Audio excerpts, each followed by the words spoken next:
अस्सलाम वालेकुम वरहमतुल्लाहि वबरकातुहू। उम्मीद है कि आप ठीक होंगे, अच्छे से होंगे।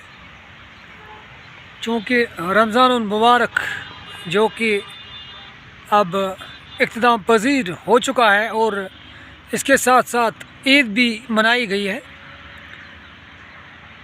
असल में रमज़ान का मतलब है परहेज़गारी, यानी कि इंसान को अपने उन चीज़ों पे कंट्रोल पाना है जो चीज़ें इंसान रोज़ बरोज़ करता ही जा रहा है, यानी कि अपने आप पे कंट्रोल वो खो रहा है। तो रमज़ान का मतलब है परहेज़गारी। हमें हर वक्त अपने आप पे कंट्रोल करना चाहिए और रमज़ान में जितना हम एहतमाम करते हैं नमाज़ों का या गुनाहों से बचने का, वही तरीका असली हमें हर रोज़ बल्कि हर सेकंड अपनाना चाहिए। कल तक जो भी मेरे दोस्त सुबह सवेरे उठते थे, सहर खाते थे, नमाज़ पढ़ते थे, आज ही जब मैंने उनसे उसी वक्त फ़ोन पे मिलने की कोशिश की तो वो बिल्कुल गहरी नींद में सोए हुए थे।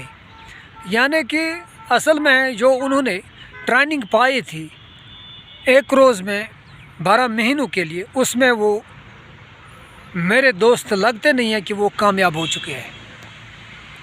रोज़ा रखना, नमाज़ पढ़ना, सदका देना या बाकी चीज़ जो हम करते हैं, उससे खुदा को तो कुछ नहीं होता है, बल्कि हम अपने लिए ये सब करते हैं। जिस मालिक ने हमें बनाया है हम उसके लिए ये नहीं करते हैं, बल्कि हम अपने आप के लिए ये चीज़ें करते हैं ताकि हम जहन्नम की आग से बच जाए। लेकिन कितना बदनसीब वो लोग हैं जिन लोगों ने कल तक सहरी खाई है, इफ्तियार किया है, सदका दिया है, ज़कात दी है, बाकी चीज़ अदा किए हैं जो इस्लाम के मुताबिक हमें देने थे। तो कल से अगर वो फिर से वही काम शुरू करेंगे जो वो पहले किया करते थे, तो उनका रोज़दार रहना, परहेज़गार बनना एक महीने के लिए ये ठीक नहीं लगता है उनके लिए।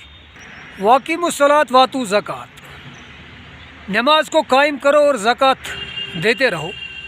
नमाज कायम करने का मतलब ये है कि आप बिल्कुल उसी तरह नमाज को पढ़ोगे, यानी कि जिस तरह आप रमज़ान में पढ़ रहे थे उसी तरह आप नमाज को कायम करोगे। नहीं तो फिर आप उस चीज़ में कामयाब नहीं हुए हो जिस चीज़ की आप तलाश कर रहे थे इस माह मुबारक में। असल में हमें मांगना नहीं आता है, क्योंकि दुआ कभी रद्द नहीं होती है जब इंसान इससे अपने दिल से मांगेगा।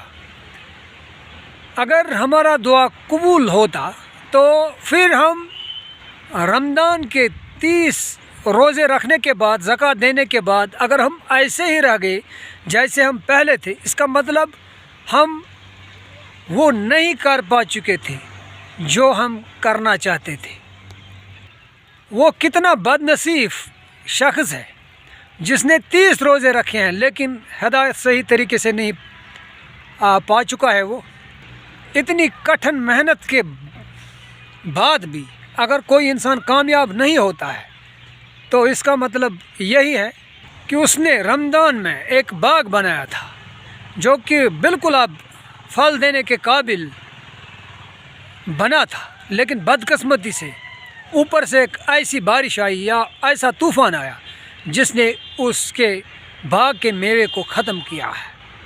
उम्मीद है कि आपको ये छोटा मोटा मेरा एक वीडियो पसंद आएगा। शेयर, सब्सक्राइब और लाइक ज़रूरी करना। बाकी वसलाम।